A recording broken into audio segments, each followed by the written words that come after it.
de la SUNAFIL en Puno, el doctor Isaías Ruto. Él está con nosotros en esta oportunidad, además que vamos a conocer un poco el trabajo que está desarrollando esta importante institución que tiene que ver con la supervisión laboral precisamente en nuestro país. Doctor Cerruto, gracias por aceptar esta entrevista, bienvenido a Foro TV y a Foro Radio. Primero, buenas noches. José Carlos, es un gusto estar en su programa después de mucho tiempo.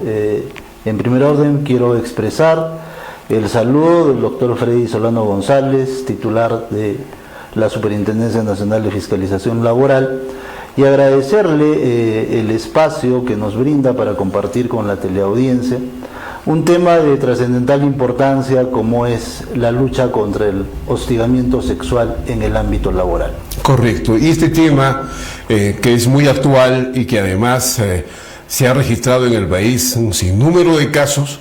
Usted debe tener la cifra oficial, ¿no? ¿Cuántos casos de hostigamiento laboral o sexual en el trabajo se ha presentado en el país y si se han registrado en nuestra región? ¿Qué podemos informar? Sí, bueno, en primer orden debo señalar que mediante resolución ministerial 041-2018 TR se declara el 27 de febrero como el Día de la Lucha contra el Hostigamiento Sexual en el ámbito laboral. Y precisamente el día de mañana, 8 de marzo, como usted lo ha referido puntualmente, se celebra o se conmemora el Día Internacional de la Mujer, que anteriormente este día era conocido como el Día Internacional de la Mujer Trabajadora, precisamente, porque se conmemora el Día de la Mujer gracias a una lucha social, ¿no? De las mujeres por la reivindicación de sus derechos, y precisamente los derechos de la mujer se ven vulnerados muy seriamente a través de conductas de hostigamiento o acoso sexual, hostigamiento básicamente en el ámbito laboral, conductas que están sancionadas administrativamente previa verificación de la SUNAFIL.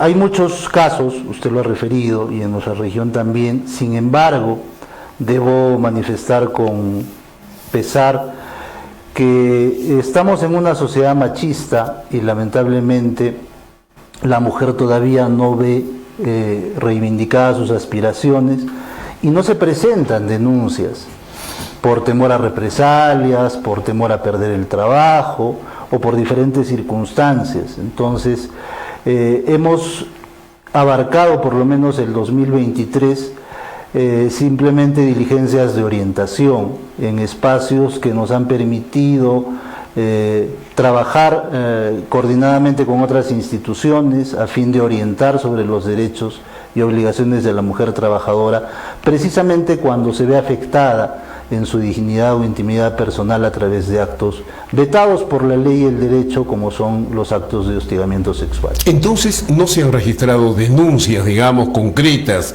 sobre este problema?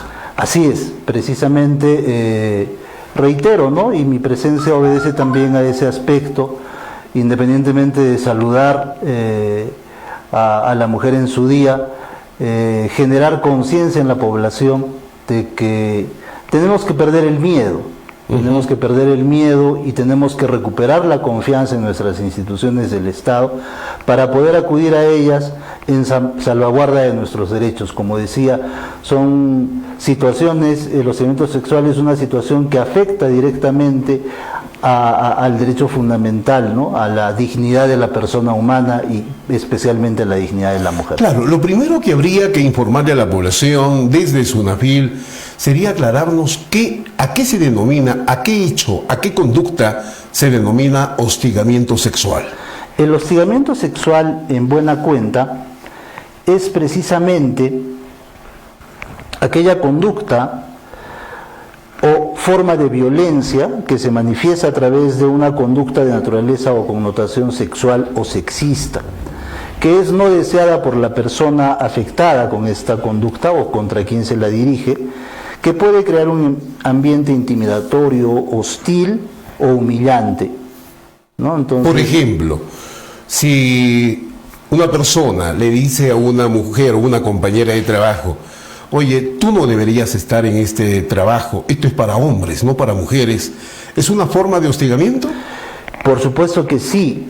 Había referido que el hostigamiento es una conducta de connotación sexual o sexista, ¿no? Entonces tenemos que hacer esta diferenciación. Claro, sexual una connotación y sexista sexual es algo diferente. Es una proposición de carácter íntimo que afecta también la dignidad, pero el comportamiento sexista también existe, es minimizar a la mujer o poner de alguna manera por encima al sexo masculino frente al sexo femenino. Es el caso que le estamos refiriendo. Es el caso que me acaba de referir. Cuando un jefe, el jefe de una institución, le propone algún beneficio a una trabajadora a cambio de algún, digamos, alguna cita particular, privada, supuestamente, ¿no es cierto?, para un acto sexual, ese es un acto de hostigamiento sexual. Es un acto de hostigamiento sexual típicamente establecido. Así en la no se concrete el hecho. Así no se concrete. Hay un tema en materia laboral que constituye un elemento de toda relación laboral, que es el tema de la subordinación, ¿no? Por el que el trabajador se somete pues a las disposiciones del empleador, y este hecho de la subordinación a veces genera que se presente una serie de abusos, y en este caso precisamente por esa subordinación es que el empleador a veces asume estas conductas y pretende conseguir un favor sexual a cambio de una dádiva o beneficio en el ámbito laboral, ¿no? Entonces esa es la conducta de connotación estrictamente sexual, y la sexista, como lo habíamos referido anteriormente, es aquella que disminuye la condición y la categoría de la mujer, porque hoy en día vemos hasta en las Fuerzas Armadas que hay personal femenino que ya está ocupando grados importantes, ¿no?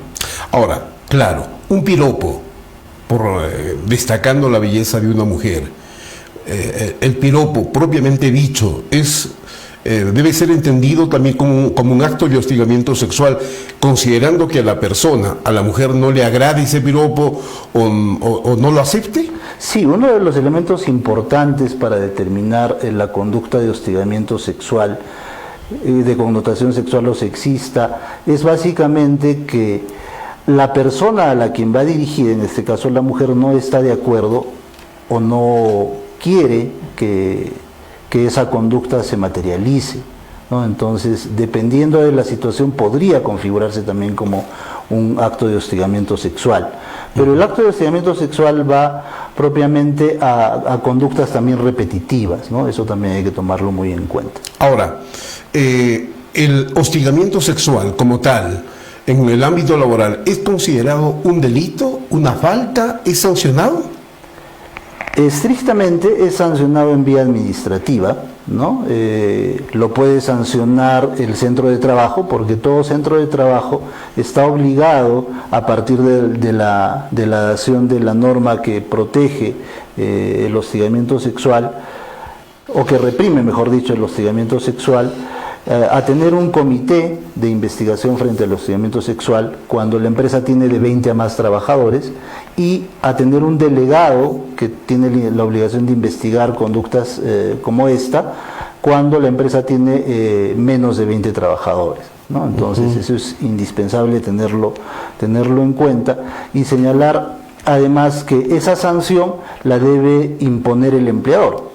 Pero en muchas ocasiones vemos que el empleador es propiamente el responsable y el ejecutante de estos hechos vedados. En todo caso, la SUNAFIL es la encargada de investigar estos hechos y eventualmente sancionar de manera económica a través de una imposición de multa. Claro, pero antes ahora, si me permite terminar, el acoso sexual sí está constituido como un delito, es un acto delictivo, pero este acoso sexual no necesariamente se da en una institución, un determinado centro de trabajo, se puede dar en la calle, se puede dar a través de medios de comunicación. Ahora con las tecnologías de información que tenemos es fácil acceder a números telefónicos o a través del Facebook, redes sociales. Se dan también situaciones de acoso sexual que sí están penadas legalmente en el ámbito penal.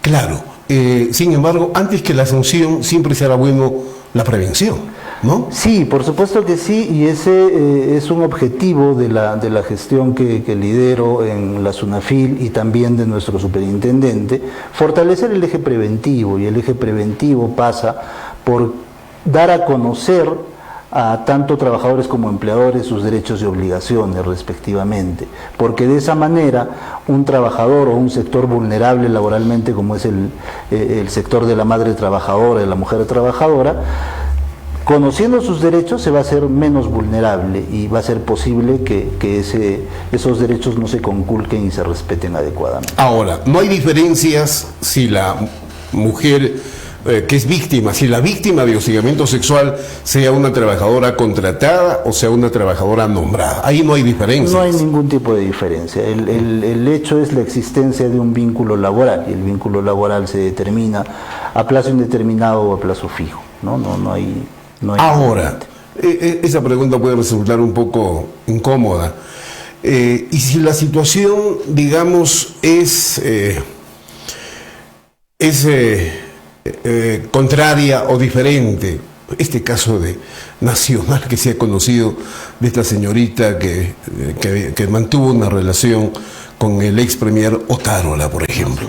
Se nota en las conversaciones que se han difundido que es ella, ¿no?, la que, digamos, obviamente se acerca al funcionario y logra estos beneficios. Ahí no hay hostigamiento sexual en el ámbito laboral, ¿verdad? No, es una conducta totalmente distinta que ha sido establecida y tipificada también de esa manera, no solo por los medios de comunicación, sino también por los especialistas que han tocado el tema, y es una figura de aprovechamiento de cargo, o podría configurar una en el caso de Otárola.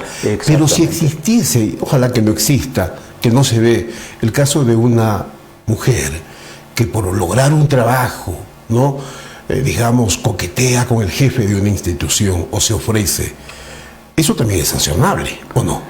No se ha establecido normativamente una sanción para este tipo de conductas. Ya. ¿No? Son conductas que son, por llamarlo de alguna manera, que no se presentan con mucha frecuencia. No se han hecho públicas. No se han hecho públicas, ¿no?, en todo caso. Y también es necesario resaltar, José Carlos, que hay casos, el acoso sexual o el hostigamiento sexual en el ámbito laboral no solamente afecta pues al género femenino, ¿no?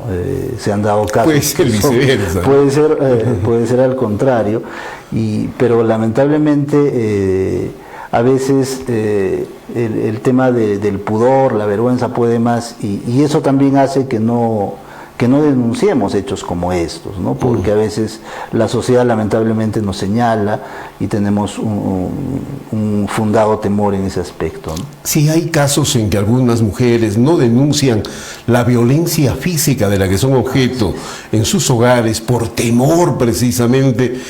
En este caso de hostigamiento sexual debe todavía prevalecer también ese equivocado razonamiento, ¿no? Así es. Hay que motivar a que denuncien, pero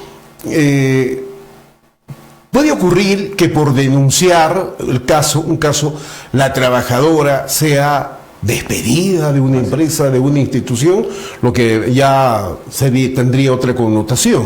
¿Puede ocurrir ese hecho? Precisamente es un hecho bastante recurrente, no solamente en casos de hostigamiento sexual, sino en todo tipo de denuncias laborales, cuando hay incumplimientos y no se denuncia por el temor a la represalia. Y aquí ocurre un caso singular de alguna manera, porque cuando se trata de una obligación laboral común, por ejemplo, por decirlo de alguna manera, uno puede, al hacer la denuncia, reservar la identidad. Es decir, que el empleador no sepa que yo como trabajador afectado no estoy haciendo la denuncia, y la inspección se desarrolla cuidando precisamente que el empleador no se entere quién ha sido el trabajador denunciante, para evitar el tema de represalias. Este tema es un poco difícil de manejar en el caso de hostigamiento sexual, porque en este tipo de situaciones tenemos que individualizar a la víctima.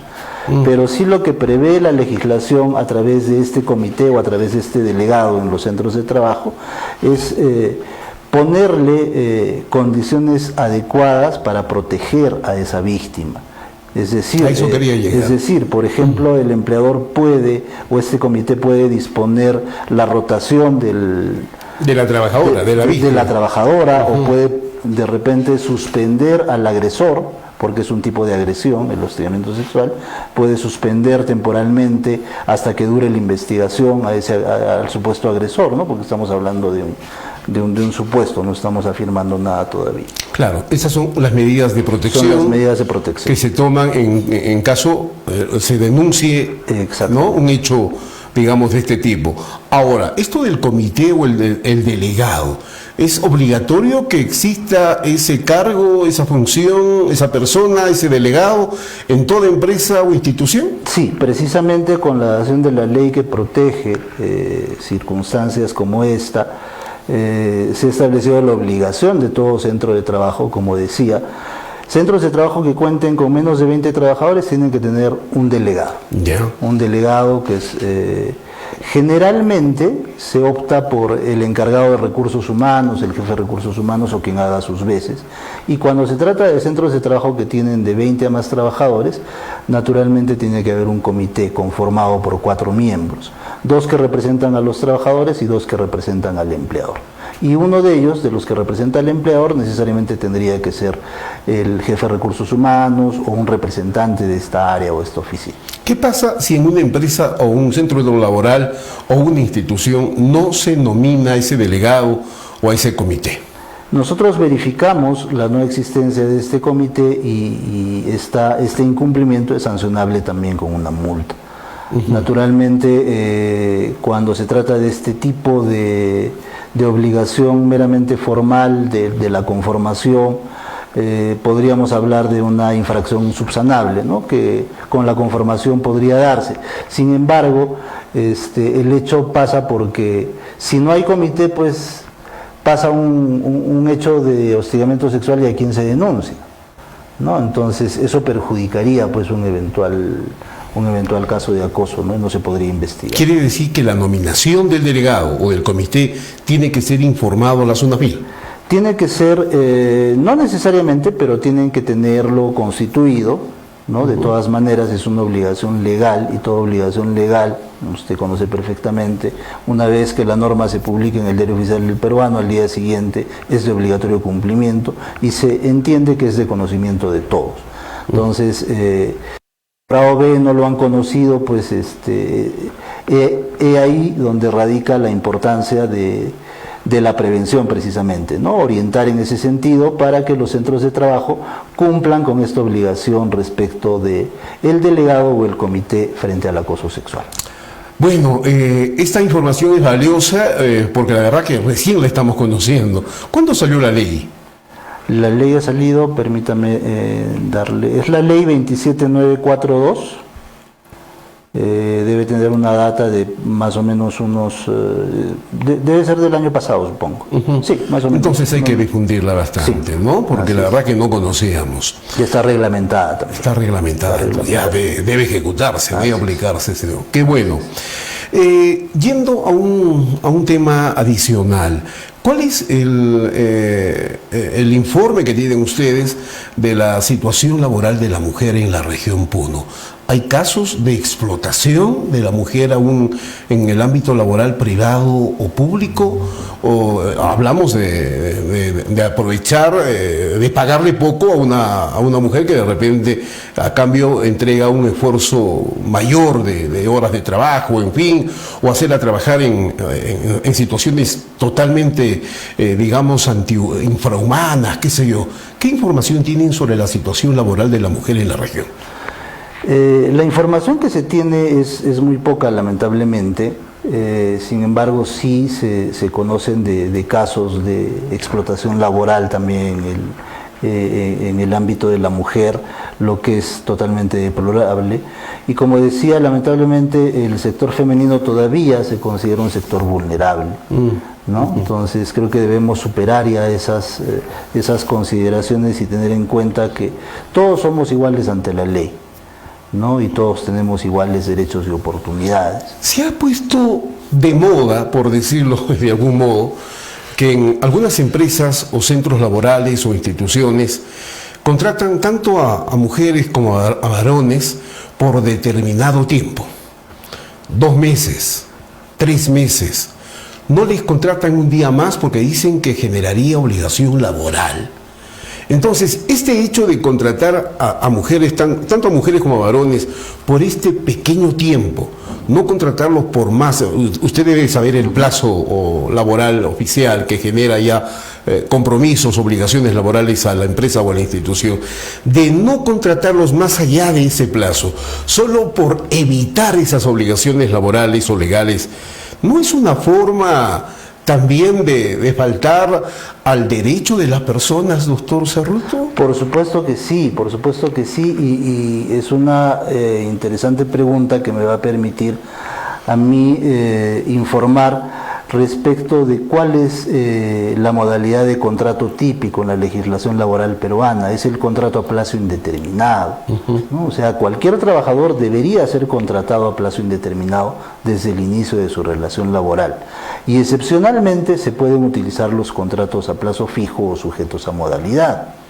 Pero en la realidad peruana lamentablemente sucede todo lo contrario, ¿no? Los contratos a plazo indeterminado son la excepción y no la regla, cuando debería ser al contrario, ¿no? Entonces, partiendo desde ahí, estamos mal en lo que en la realidad se viene dando.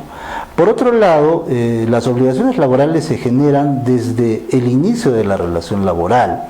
Eso también se malentiende mucho en las inspecciones o fiscalizaciones que tenemos frecuentemente. Se da también de manera recurrente esta situación, ¿no? Existe un periodo de prueba. En todo contrato de trabajo existe un periodo de prueba de 3 meses. Ese periodo de prueba significa un espacio de tiempo para establecer adecuadamente las capacidades y calidades de ese trabajador, ¿no? Entonces, si realmente está preparado o adecuado para desempeñar la labor para la que... Pero eso en el ámbito privado. En el ámbito privado. Porque los casos más recurrentes, déjeme contarle o comentarle, están ocurriendo en los municipios, por ejemplo. Y hablo en general, los municipios, ¿no? Como los elegidos como alcaldes o autoridades le han ofrecido trabajo a medio mundo, a todos los que los han apoyado en las elecciones. Entonces dicen, les vamos a dar trabajo cada 2 o 3 meses. Y van rotando personas, ¿no? Y bueno, la persona pues, porque no tiene trabajo, acepta ese plazo, pero de pronto a los 3 meses o 4 meses, adiós, ¿no? Y contratan a otras personas y el alcalde le dice, tengo que cumplir con todos. Yo creo que esa buena voluntad del alcalde puede entenderse, pero para mí hay una suerte de maltrato. Ahí ni siquiera se respeta el plazo de prueba. Sí, lamentablemente lo que manifiesta es cierto. Sin embargo, debo precisar también que nosotros estamos facultados para vigilar y supervisar el cumplimiento de las obligaciones laborales y de seguridad y salud en el trabajo en el régimen laboral de la actividad privada y en entidades públicas en las que su personal tiene el régimen laboral de la actividad privada. Para el caso específico de los municipios, por ejemplo, nosotros tenemos competencia respecto de los trabajadores obreros y el personal de limpieza, que por la ley orgánica de municipalidades ellos tienen el régimen laboral privado, que es el del decreto legislativo 728, ¿no? En consecuencia, respecto del personal que está en el régimen laboral público en los municipios, donde ciertamente se han dado y se van dando una serie de abusos, no tenemos competencia. No es que queramos deslindar responsabilidades frente a un hecho de esa naturaleza, pero nuestra competencia solo alcanza al régimen privado, ¿no? En todo caso... ¿Y a quién se tiene que recurrir? En todo caso, el servir es el llamado a solucionar este tipo de cosas. Sin embargo, por encontrarnos en una etapa de implementación del servir, todavía recién se le han dado facultades consultivas, ¿no? Emite informes periódicamente, pero no tiene un procedimiento de fiscalización. Hay naturalmente proyectos de ley que buscan que SUNAFIL amplíe sus competencias para fiscalizar también el sector público, ¿no? Hay algunos que están de acuerdo, hay quienes no están de acuerdo. Sin embargo, eso tendría que pasar también por un fortalecimiento del sistema inspectivo, porque con la inspección en el sector público necesitaríamos más logística, más personal, más infraestructura. Pero yo creo que es necesario. Es necesario, por supuesto. Porque en el momento es un vacío, ¿no? Es un vacío. Porque ahora lo que se está dando es que el trabajador de las municipalidades o de una municipalidad vaya al Poder Judicial. Así es. Y ahí está haciendo, ahí después de un periodo de tiempo está siendo repuesto. Bueno, pero que sí, pues ya hemos conocido eso de que la SUNAFIL no accede o no fiscaliza, digamos, ¿no?, la situación laboral de los trabajadores de las entidades estatales. Así es. Salvo que el personal de esas entidades esté en el régimen laboral privado, ¿no? Hay algunas instituciones que sí lo tienen, caso SUNAT, por ejemplo. Electropuno, Eje Santaván. Exactamente. Muy bien, doctor Isaías Cerruto, le agradezco por su presencia en Foro Noticias. Lo dejo para un mensaje al pueblo de Puno, a las mujeres en particular, en su condición de jefe de la SUNAFIL en Puno. Adelante. Muchísimas gracias. Mi mensaje a la población, a la clase trabajadora de nuestra región de Puno, es simplemente generar conciencia de que tenemos derechos y esos derechos tienen que ser respetados y tienen que ser respetados a partir de cada trabajador, ¿no? Las instituciones estamos ahí, estamos vigilantes siempre, sin embargo, si no acuden a nosotros, si pierden la confianza en sus instituciones, todo va a ir mal. Y precisamente, recordando el Día de la Mujer, pues generar conciencia también de que la mujer es un valor muy importante en el desarrollo de toda sociedad, ¿no? Tanto en el papel de madre, en el papel de esposa y en el papel también de madre trabajadora, sobre todo, ¿no? Entonces, respetar sus derechos debe ser motivo de reivindicación siempre. Muchísimas gracias. Gracias. En una próxima entrevista le consultaremos temas referidos al seguro, ¿no?, al seguro laboral, que es más beneficioso para el trabajador, ¿no? El ámbito de las AFPs. O el otro, ¿no?, el régimen público. El régimen público, ¿no? Sí, muchas gracias más bien, y estamos dispuestos a reunirnos nuevamente para seguir conversando temas laborales que son muy amplios y no se conocen mucho. Muchas gracias una vez más. A ustedes. Nos vamos a la pausa central del programa. Regresamos inmediatamente.